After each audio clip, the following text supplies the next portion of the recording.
प्रिय विद्यार्थियों, आज हम स्नातक तृतीय वर्ष संस्कृत के द्वितीय प्रश्न पत्र में निर्धारित महाकवि भर्तृहरि द्वारा रचित नीतिशतकम ग्रंथ के कतिपय पद्यों का अध्ययन करेंगे।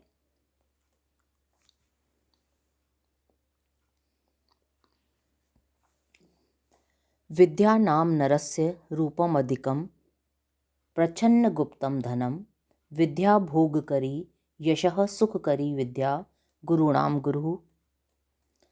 विद्या बंधुजनो विदेशगमने विद्या परम दैवतं विद्या राजसु पूज्यते न ही धनम विद्या विहीनः पशुः। इस पद्य में विद्या की महिमा का उल्लेख कवि के द्वारा किया गया है विभिन्न दृष्टांतों के द्वारा। वे कहते हैं कि वस्तुतः विद्या विहीन व्यक्ति पशु तुल्य ही होता है। शब्दशः देखिए अन्वयानुसार। विद्या नामक तत्व नरस्य मनुष्य का अधिक या विशेष रूपम आकार है, सौंदर्य है, स्वरूप है। प्रच्छन्न गुप्तम अत्यधिक छुपा हुआ, धनम धन है, गोपनीय धन है। विद्या भोग करी, विद्या भोग कराने वाली है, ऐश्वर्य आदि को प्रदान करने वाली है। यशः सुख करी, यश और सुख प्रदान करने वाली है। विद्या गुरुणाम गुरु, विद्या तो वस्तुतः गुरुओं की भी गुरु है। विद्या विदेश गमने, विदेश जाने पर, बंधुजनः बंधु के समान है। विद्या परमम दैवतम, विद्या सबसे बड़ी दैवता है। विद्या राजसु पूज्यते, राजाओं में भी विद्या पूजी जाती है, न ही धनम, न कि धन।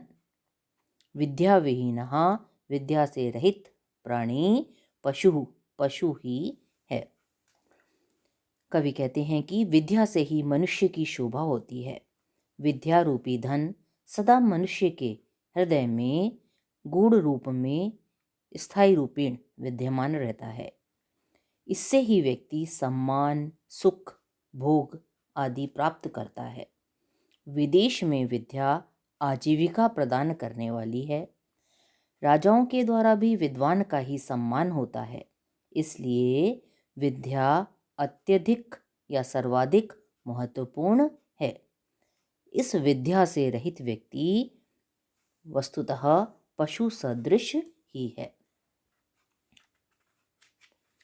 विद्या की महिमा को प्रतिपादित करते हुए कवि कहते हैं कि विद्या सर्वातिशायी है। विद्या के बिना मनुष्य कर्तव्य विवेक से रहित हो जाता है और फिर वह पशु के समान माना जाता है। पशुओं में उसकी गणना, पशुवत उसकी गणना होती है।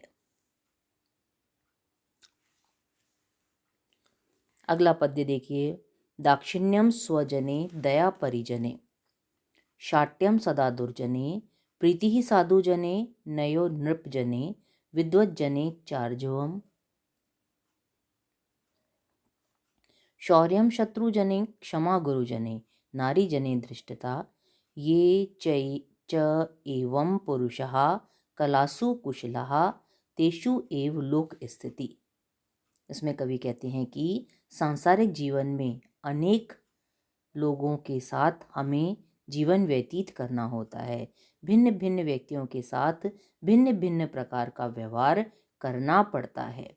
अतः व्यक्ति को लोक व्यवहार का उचित ज्ञान होना अत्यंत आवश्यक है। अब शब्दशः देखिए अन्वयानुसार। स्वजने आत्मीय लोगों के प्रति दाक्षिण्यम उदारता, परिजने सेवकों के प्रति दया कृपा दृष्टि, दुर्जने दुष्ट व्यक्तियों के प्रति शाठ्यम सदा हमेशा शठता का, धूर्तता का व्यवहार करना, साधुजने सज्जनों के प्रति प्रीति ही प्रेम रखना, नृपजने राजाओं के प्रति या राजाओं के साथ नयः नीतिपूर्ण व्यवहार करना, विद्वज्जने च, और विद्वान लोगों के विषय में आर्जवम विनम्र व्यवहार करना। शत्रुजने, शत्रुओं के विषय में शौर्यम पराक्रम का प्रदर्शन करना। गुरुजने, आदरणीय या पूज्य जनों के विषय में क्षमा सहनशीलता। नारीजने, स्त्रीजनों के विषय में धृष्टता यानी प्रगल्भता।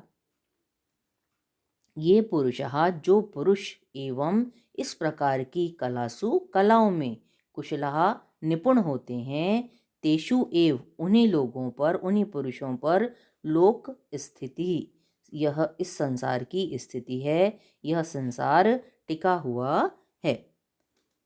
यहाँ कहते हैं वे कि मानव समाज में भिन्न भिन्न चित्तवृत्तियों वाले लोग होते हैं, अतः सबके साथ उचित व्यवहार करने और लोक व्यवहार में कुशलता पाने के लिए मनुष्य को बंधुजनों से उदारता, सेवकों से दया, दुर्जनों से धूर्तता, सज्जनों से स्नेह, राजाओं से नीतिज्ञता, विद्वानों से विनम्रता, शत्रुओं के विषय में पराक्रम, गुरुजनों से क्षमाशीलता और स्त्रियों से प्रगल्भता का व्यवहार करना चाहिए।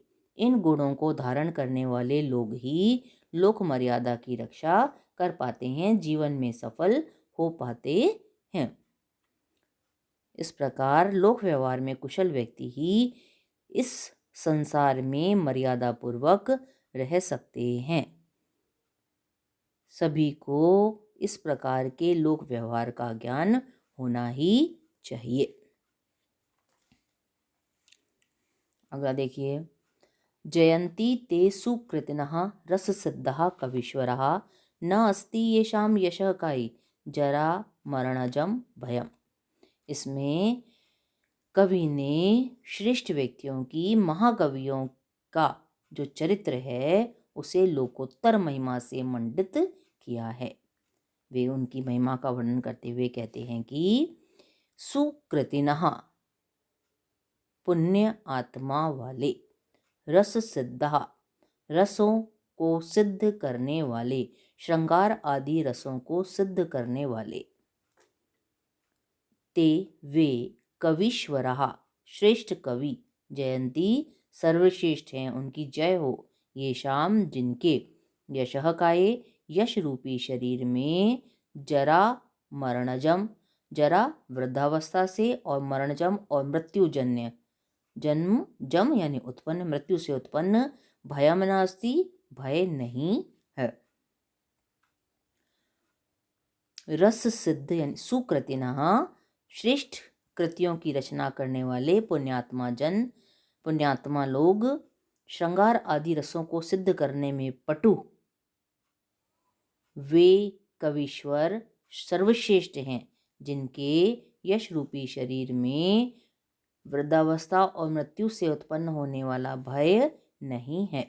रस सिद्ध कवीश्वरों का पंच भौतिक शरीर भले ही नष्ट हो जाता है, परंतु उनका यश रूप शरीर सदैव अमर रहता है, और उस शरीर को, जो अमर रहने वाला शरीर है, यश रूपी शरीर है, उसे वृद्धावस्था या मृत्यु का कोई भय नहीं होता है।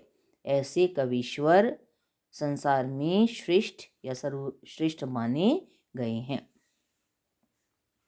श्रृंगार आदि रसों का वर्णन करने में पटु महाकवि अपने यश से सदैव अमर हो जाते हैं। वे उसी प्रकार जरा मरण की चिंता से मुक्त रहते हैं, जिस प्रकार पारद के सेवन से सिद्ध योगीश्वर हजारों वर्षों तक जीवित रहते हैं। ऐसे कवियों की महिमा प्रशस्य है।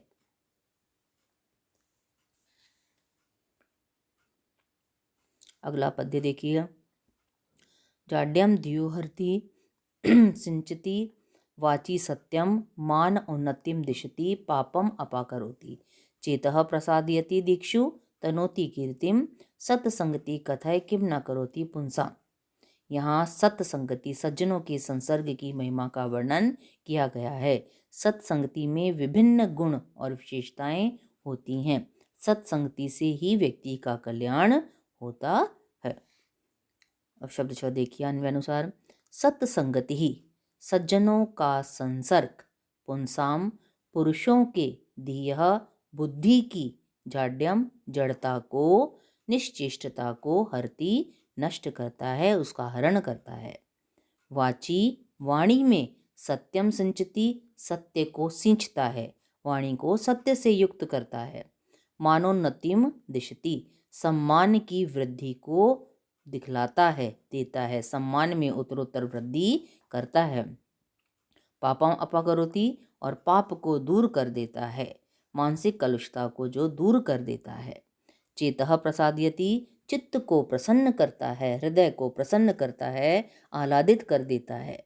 दीक्षु समस्त दिशाओं में कीर्तिम तनोति, यश को प्रसारित करता है। तत् तो कथय कहिए, किम न करोति, यह सत्संगति क्या क्या नहीं करती है।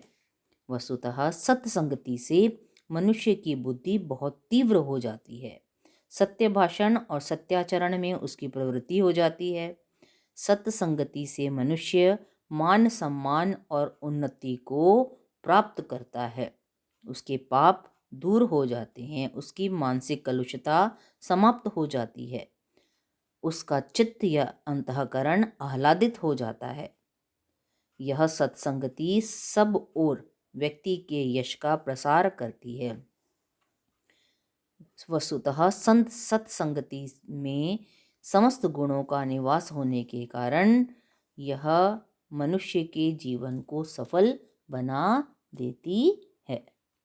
सज्जनों की संगति सर्वार्थ साधिका होती है, इसलिए उसे हमें ग्रहण करना चाहिए।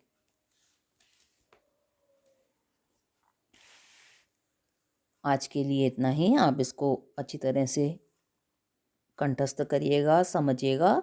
अगर कुछ परेशानी आती है, कुछ असुविधा होती है पढ़ने में, तो आप संपर्क कर सकते हैं।